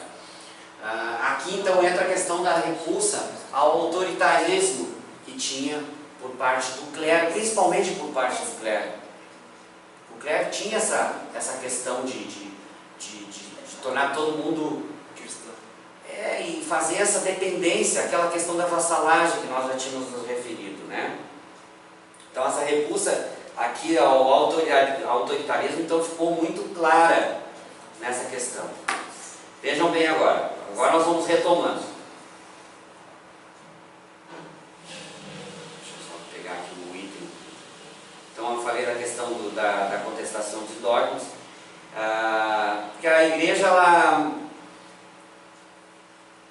aqui, aí surgiu um movimento interessante, a igreja medieval, olha só, era o fim da Idade Média. Então eles a igreja inventou então assim, ó, uma filosofia escolástica. O que era essa filosofia escolástica? É uma filosofia católica que tinha por embasamento entender a Bíblia, por exemplo. Teologia. Entender a Bíblia. Tipo assim, ó, as escrituras sagradas, entende? E o estudo do Evangelho. Digamos assim, eles abriram um espaço, né, para que, como havia aquele questionamento, aquela contestação dos dogmas, digamos assim que eles abriram um parênteses assim, ó, vamos liberar então um estudo, mas de uma forma velada, certo? Eles não abriram assim totalmente. Tipo assim, ó, a igreja assim, ó, ela digamos assim, ela tinha medo desses questionamentos, né? Ela poderia perder o poder que ela tinha em função desse. Por que isso aqui? Porque havia digamos assim, essa contestação. Se tu estava saindo do teocentrismo para o antropocentrismo, né? Existiam esses questionamentos, né? O homem queria ser o centro de tudo e não mais aquela ideia que se vendia de que a igreja é que tinha que fazer tudo. Tanto é que eu falei para vocês, né, na questão de que os maiores trovadores eram do clero, né, além da nobreza. Tinha muita gente ali que era que fazia parte então dessa não só da nobreza como também das ordens religiosas. Eles contestavam os dogmas, mas eles não contestavam a existência de... Aí nós vamos chegar mais adiante nisso aí. Só um pouquinho que eu estou indo por parte. Então assim, ó, fica claro então que essa liberdade, a valorização do homem, ela estava diretamente ligada, vamos passar para outra coisa agora, ligada assim a essa questão do teocentrismo e antropocentrismo. Tá? O antropo, como eu disse para vocês, é o homem, era o centro, o homem era o centro, passou a ser o centro. Então assim, ó, no teocentrismo nós vimos que Deus era o centro de tudo. Aqui no antropocentrismo era aquela questão assim, a natureza, digamos assim, como é que eu vou explicar essa comparação com a natureza que eles usavam muito? A natureza contribuía para a formação do homem, sabe? Para essa valorização do homem. E eles desvinculavam assim, ó, começaram a desvincular essa coisa do temor a Deus, tá entendendo? Então assim, ó, essa racionalidade assim, ó, o racionalismo, eles começaram a raciocinar, de pensar coisas novas para a época, certo? E não sair daquela, e sair um pouco daquela dependência, né? Que eles estavam. Então assim, ó, por exemplo, aqui nós vamos a algumas características também, ó. Isso aqui que foi mais interessante. Nós tivemos então o início do mercantilismo, tá? O que era o mercantilismo? No trovadorismo a base do comércio era de trocas, certo? Era por troca, não existia o dinheiro. E aí o que aconteceu? Aí então assim houve uma mudança. A economia aqui de subsistência ela acaba se transformando. Tipo assim, nós temos um novo tipo de comércio. E em razão disso o que acontece? Surge a moeda. Acabou o feudalismo e começou o mercantilismo. Não é que acabasse o feudalismo, começou a haver uma transição, né? Através então dessa mudança de mentalidade comercial, né? E aí se fundiu. Sim, existia ainda os senhores de terra, óbvio que existiam, tá? E aí então assim nós temos, o que acontece com isso quando surgiu a moeda? Aí nós temos o acúmulo do quê? De capital. Aí eles começaram a ter essa visão, o quê? Capitalista, né? Digamos assim. Que na verdade não vamos usar esse termo capitalista porque isso é uma forma de governo que a gente conhece hoje, que a gente vive, né? Então assim, houve uma ascensão da sociedade, existia esse investimento em si próprio. As pessoas começavam a questionar, a ver que aquela situação que eles estavam dependentes, né, começaram a mudar. Então assim, ó, a sociedade começou a se organizar de forma diferente. E aí, olha só, houve o surgimento das cidades que eram chamadas de burgos. Olha só que interessante. Ela já captou a ideia. Daí, Entende assim, ó, então a sociedade começou a se organizar. E aí começou a se formar cidades. E essas cidades que eles chamavam de burgas eram cidades muradas. Se vocês verem filmes assim na Idade Média, pode ver que as cidades elas eram muradas. Então esses burgos, eles deram então, o que aconteceu com esses burgos? Uma nova sociedade surgiu, como tu falaste ali, a burguesia, né? Burgos então deu início a essa questão da burguesia. Então cidades foram criadas, né? Chamavam de burgos, e a burguesia foi uma palavra que derivou dessas cidades muradas que foram construídas. Que na verdade não eram burgueses, eram comerciantes. Assim, ó, agora nós vamos chegar nessa parte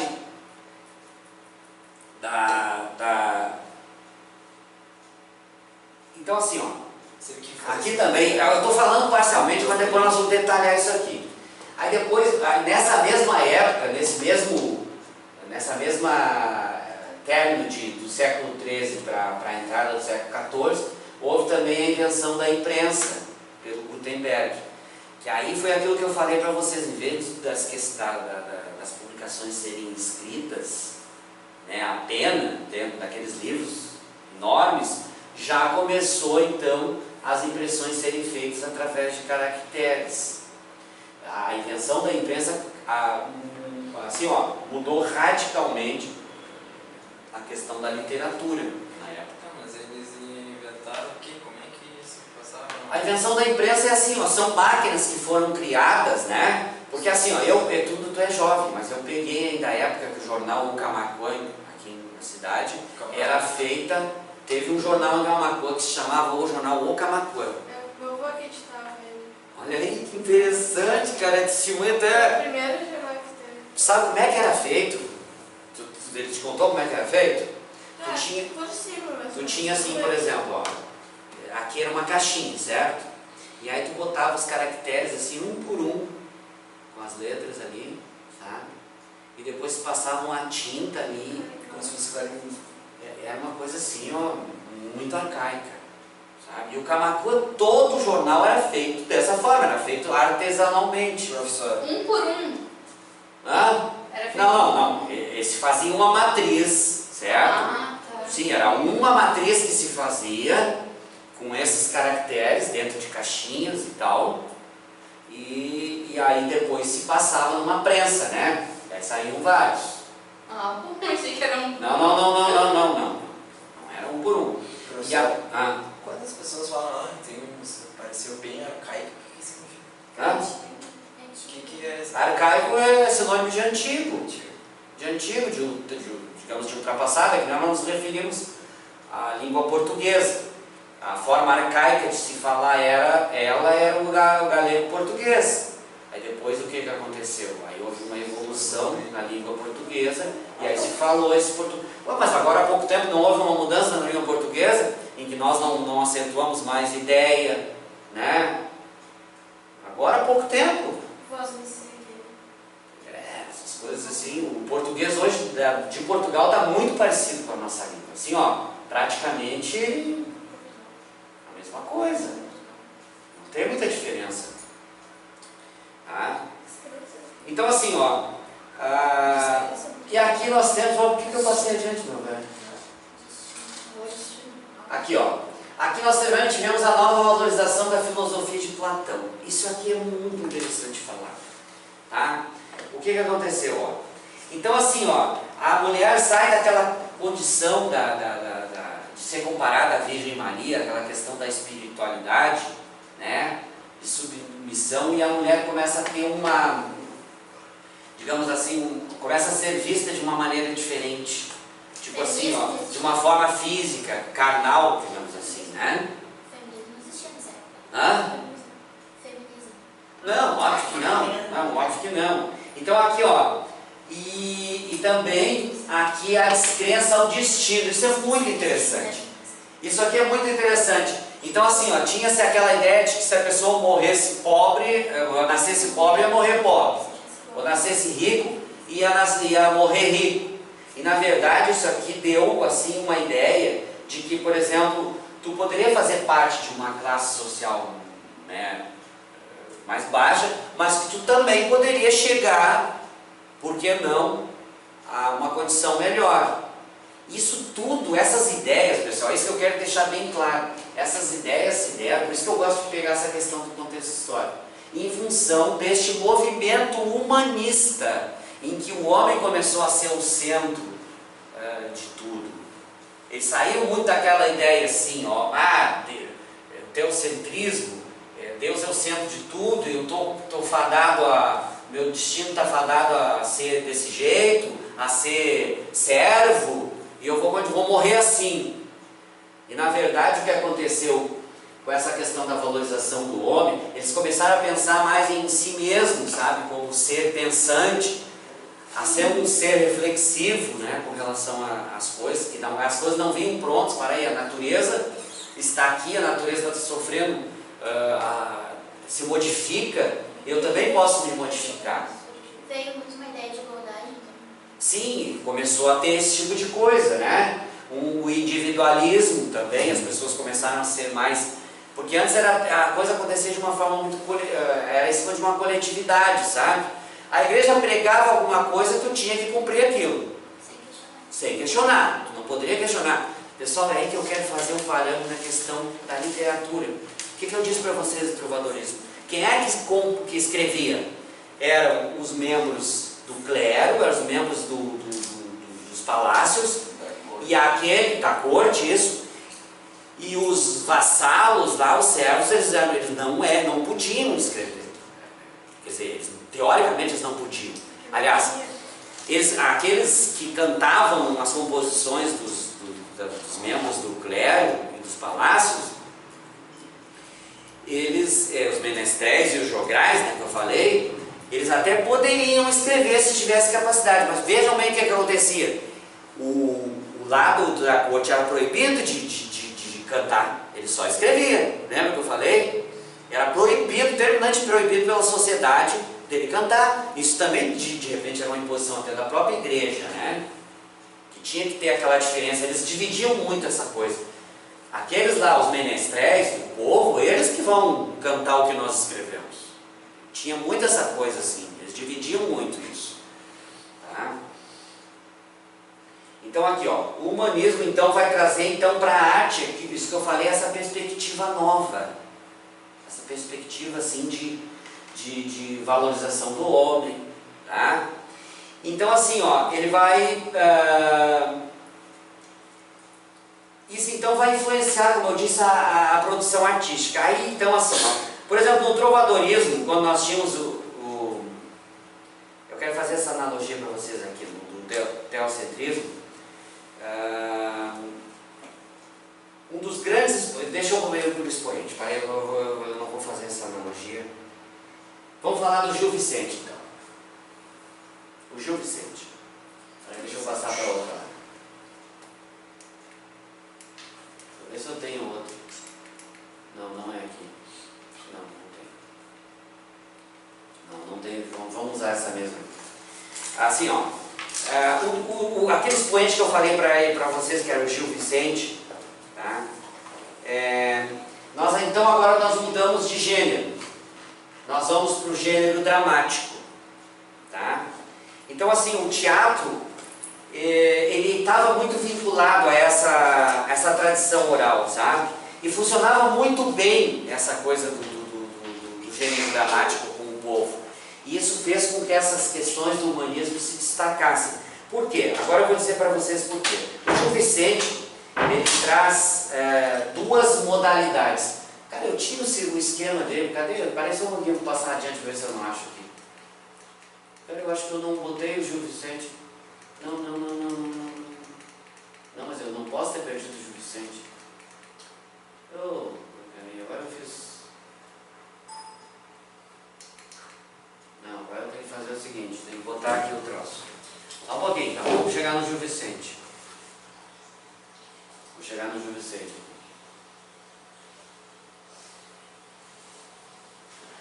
Isso é muito interessante, essa questão do Gil Vicente, cara. Isso aí, o humanismo é a coisa que mais é cobrada, sabe? É a questão do Gil Vicente. Aqui nós vamos chegar no Gil Vicente. Tá, então assim, depois eu vou voltar para aquele quadrinho, que aquele quadrinho é muito interessante. Então assim, ó, o Gil Vicente, ele escrevia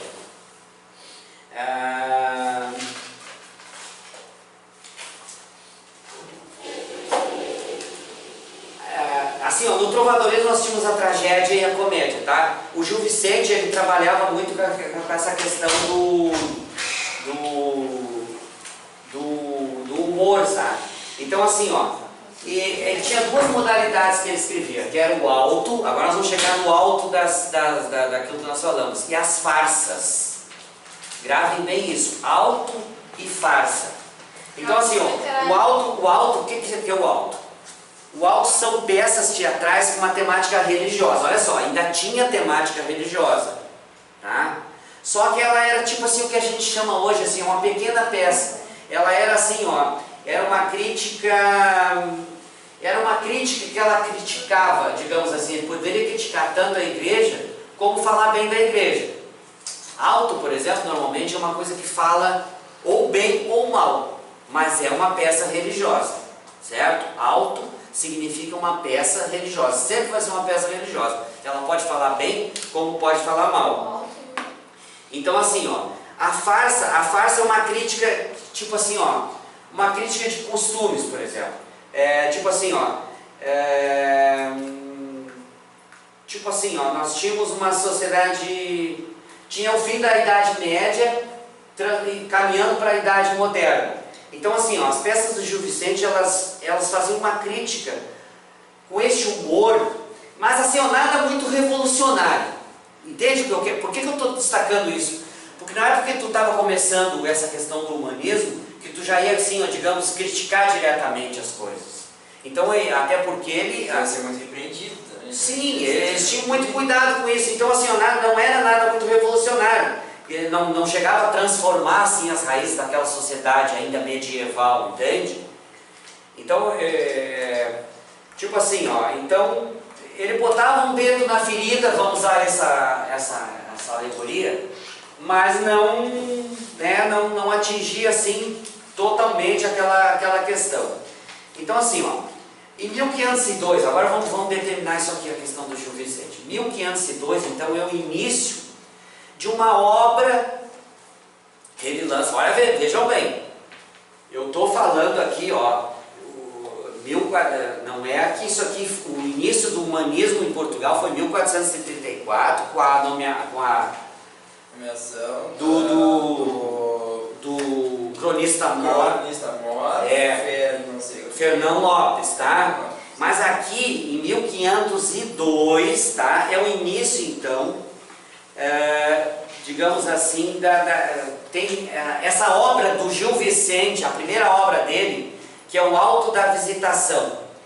O que é o Alto da Visitação? O Alto da Visitação é uma ecloga. Ecloga. Olha só o que é ecloga. Agora que eu vou explicar para vocês. Ecloga, por exemplo, é um poema ambientado na natureza, uma forma de diálogo entre pastores, ou também poderia ser um monólogo também de um pastor. Vejam bem, sempre com cunho religioso, tá? E, tipo assim, era uma pequena peça de teatro, aquilo que a gente chama de sketch. Contemporâneo muito fazia assim. O que eu fiz aqui, meu velho?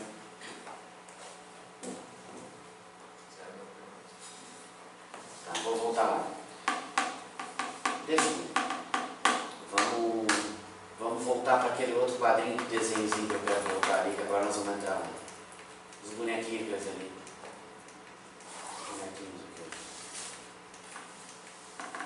Aqui. Então assim, ó.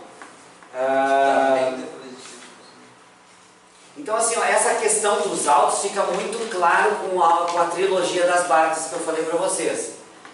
É o alto da barca do inferno, o alto da barca do purgatório e o alto da boca da barca da glória. Lembrando então que alto, então o que era? Uma modalidade do teatro medieval, tá? E o assunto, o que eu te falei para vocês, era basicamente religioso. Alto então era sinônimo de uma temática religiosa, tá? Então assim, ó, a obra mais conhecida dele, e é aqui que eu quero entrar assim e fazer com que vocês gravem isso, é o Alto da Boca do Inferno. É o que mais vai ser lembrado em questões da Boca do Inferno. Tá? Então, assim, o que é, basicamente, o que é o Alto da Boca do Inferno? É uma crítica, assim, ó, por exemplo, ele fazia uma crítica nessa obra, tipo assim, dos cavaleiros, por exemplo, que vão para o céu. Tá? É uma alegoria do cavaleiro que ia para o céu, mesmo tendo matado em nome de Deus, por exemplo. A temática dessa obra é em cima disso. São os cavaleiros que fazem uma crítica aos cavaleiros, iam para o céu e matavam em nome de Deus. É a questão das guerras, né? A guerra tudo é permitido, tu matar, né? Se tu está numa guerra, é permitido tu matar. Entende? Então, o Alto da Boca do Inferno, depois eu vou dar um trecho para vocês na próxima aula, nós não vamos conseguir ver isso, tá? Sobre essa questão. Bom, antes de eu continuar aqui, ó, eu falei sobre o alto e a farsa, tá?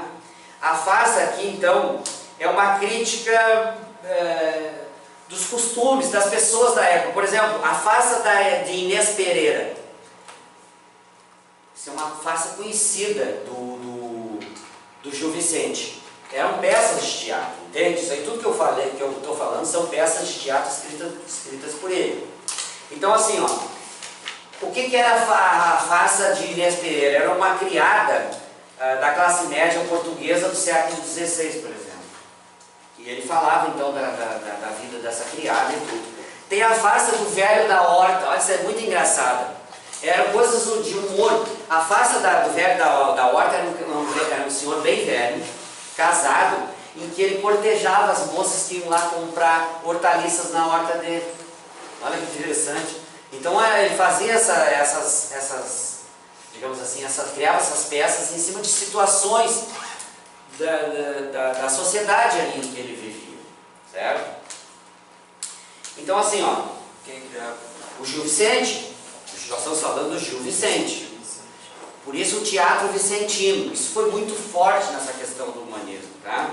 Ele produziu em torno de 44 peças, isso não era pouca coisa, tá? Esse cara era o cara mais assim, ó, que é o cara assim que entre essa transição do trovadorismo, do trovadorismo para o classicismo, que foi o humanismo, foi o cara mais importante, sabe? Um cara assim que ele não só fazia essas críticas, digamos assim, a questão do clero, da nobreza, como também da própria sociedade que ele vivia, certo? E eu quero entrar assim na próxima aula. Bem polêmico, ele era muito polêmico esse cara. Depois nós vamos entrar então assim, ó. Então assim, nós temos então 1434 a nomeação de Fernão Lopes como cronista-mor do reino. Eu disse que era pelo rei Dom Fernando, na verdade era pelo rei Dom Duarte de Avis, tá? Eu errei aquela hora. Dom Fernando, ele escreveu acerca dele, tá? Então foi o início do humanismo em Portugal. Em 1527, aqui que nós vamos entrar na poesia palaciana. Pessoal, isso aqui é a parte mais interessante do humanismo, tá? Aí é onde trouxe as novidades, a medida nova do Renascimento. O que é Renascimento que eu falei? Lembra? Classicismo. Entenderam? Na verdade, esse movimento humanista, que ele começa em 1418, lá na Itália, e em Portugal em 1434, ele termina em 1527. Ele termina em 1527, que é onde vai começar o classicismo, ditado pelo Sá de Miranda, tá? Ou o Renascimento, certo? É a mesma coisa. Ou o Renascimento ou o classicismo. Então assim, ó, por isso que o pessoal, os estudiosos costumam dizer que o humanismo não foi bem uma escola literária, mas foi uma transição que houve para se chegar a de fato uma escola literária reconhecidamente aceita por todos. Ela é bem pequena. É um período muito pequeno. Mas eu vou voltar a falar sobre o Gil Vicente para vocês. Tchau. Tá? Tchauzinho então. E eu não vou. Eu tenho que falar sobre o Gil, continuar falando sobre o Gil Vicente, mas eu vou ter que falar na próxima aula, porque senão eu vou perder o fio da meada, que é muito interessante. Porque elas vão entrar na poesia palaciana. E aí é que é o divisor de águas. A poesia palaciana. Tá? Então essa parte aqui assim, ó, é fundamental que nós estudemos, porque na verdade, pessoal, olha só, enquanto no trovadorismo os poemas eram feitos para serem cantados, tocados e dançados, aqui é que entra o divisor de águas. Aqui a poesia começa a ser feita para ser lida. Então isso aqui que causou assim um furor na época, uma transformação, certo? E quem é o carinha que fez isso? E aí nós vamos chegar nesse carinha. O expoente disso aqui é o Garcia Rezende. E aí nós vamos chegar nesse cara. Esse cara que sim foi o cara que... Garcia Rezende. Garcia Rezende. Pessoal. Tu fritou meu cérebro hoje. Não fritei nada, cara. Nós esclarecemos muita coisa hoje. Cara, vocês acertaram todas as questões do trovadorismo. E agora vocês vão acertar do humanismo. Não, eu vou terminar o humanismo. Isso aqui é só o início do humanismo. Trovadorismo eu curti. Não, o humanismo tá no papo, né? Não, mas o humanismo tá muito mais no papo. Desliga a câmera aí pra mim, meu velho. O humanismo tá muito mais